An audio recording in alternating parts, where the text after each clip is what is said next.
كل سنة وانتم طيبين ورمضان كريم. الناس بتسأل امتى اقدر اصوم بعد عملية التكميم او التحويل او بعد عمليات السمنة عموما. بصوا يا جماعة، القاعدة الأساسية إن يفضل يعدي شهر عشان أقدر أصوم. طيب الناس اللي عدى عليها أسبوعين بس وعايزة تجرب تصوم، ما عنديش مشكلة إن إحنا نجرب نصوم، لكن في شوية شروط. الصعوبة الأساسية في موضوع الصيام إن أنا لما بقعد فترة طويلة من غير أكل ولا شرب، الحامض بيكتر جوه معدتي قوي، بيخليني لما أجي آكل أحس بتعب. بنتغلب على الموضوع ده إزاي؟ بناخد دواء المعدة سواء كنترولوك أو نيكسيان أو أيا كان النوع، باخده قبل الفطار وممكن آخده قبل النوم أو قبل السحور لو السحور متأخر قوي. بالطريقة دي بقدر أبطن المعدة وما تتعبنيش لما أجي أصوم. حاجة كمان مهمة، التعب الأساسي بيبقى من نقص السوائل اللي بيدخل جسمي. أتغلب على الموضوع ده إن أنا الوقت اللي من المغرب للفجر أشرب أكتر من لتر مية أو سوائل في الوقت ده عشان خاطر ما أحسش بجفاف اليوم التاني. ممكن أستعيض عن ده أو أساعد معاه بمحلول معالجة الجفاف بتاع زمان ده، ممكن أخده. المحلول دوت فيه مجموعة من العناصر المهمة اللي بتسهل عليا إن أنا لما أصوم ما أتعبش، بتحافظ على البوتاسيوم وبتحافظ على مجموعة من العناصر اللي بتخلي الصيام سهل شوية. نقطة كمان مهمة، هاكل إزاي أو هفطر إزاي؟ أنا شخصيا بفضل إن الناس لما تفطر خلاص، أنا خدت النكسيوم مع بق مية صغير، صليت مثلا وبدأت آكل، أبدأ بالشوربة الأول.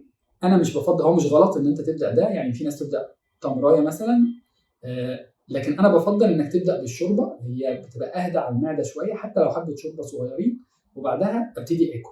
ببدأ بالبروتين وأقسم الأكل عادي خالص، دي مفيش مشكلة فيها. بس هنخلي بالنا من حاجة، أنا دايما لما بنعلم الناس الأكل والشرب بنقول مسافات معينة ما بين الوجبة والوجبة، 3 ساعات أو 4 ساعات. في رمضان مش هينفع الموضوع ده. في رمضان أنا ممكن آكل كل ساعتين عشان خاطر أقدر أحقق عدد الوجبات أو أحصل على الكمية اللي أنا عايزها في وقت الفطار اللي هو القليل اللي من المغرب للفجر. طب الأدوية، هاخد إيه في الأدوية؟ طيب في أدوية أساسية لو أنت في أول شهور من العملية، مثلا زي أول شهر بتاخد دواء السيولة أو بتاخد دواء اللي بيمنع حصوات المرارة، دي أدوية أساسية مكملة معانا. طب الفيتامينز، ايه الحاجات الاساسيه؟ هاخد مالتي فيتامين زي السنترم مثلا بعد الفطار، هاخد الكالسيوم بعد العشاء. طب ده انا باخد حديد وباخد ممكن اوقف كل الحاجات الباقيه، بس لازم اخد على الاقل سكوب واي بروتين. دي الادويه اللي انا ممكن اكملها الاساسيه. طب حد تاني يقول انا ما بتعبش من الادويه ومش مضايقاني، ما عنديش اي مشكله خالص ان احنا ناخدها. مثلا لو باخد كولاجين افطر عليه مع النكسيوم، ما عنديش مشكله. باخد مثلا دواء للشعر مع السنترم، ما عنديش مشكله. دي الحاجات اللي ممكن نقسمها.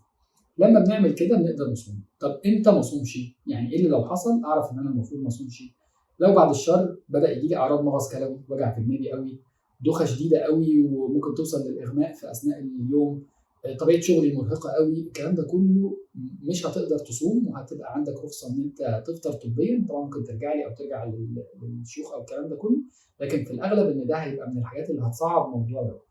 ممكن اعمل حاجه كمان لطيفه، الوقت بتاع يعني مثلا الامهات اللي بتطبخ، يا ريت نطبخ بالليل عشان خاطر نوفر مجهودنا من النهار. لو انا بروح شغل او حاجه، لما بروح شغل اصحى متاخر، لو بروح شغل اما ارجع انام شويه واصحى اعمل اكل. طبعا كل ما قللت المجهود اللي بعمله في فتره الحر او فتره الصيام ده هيساعدني.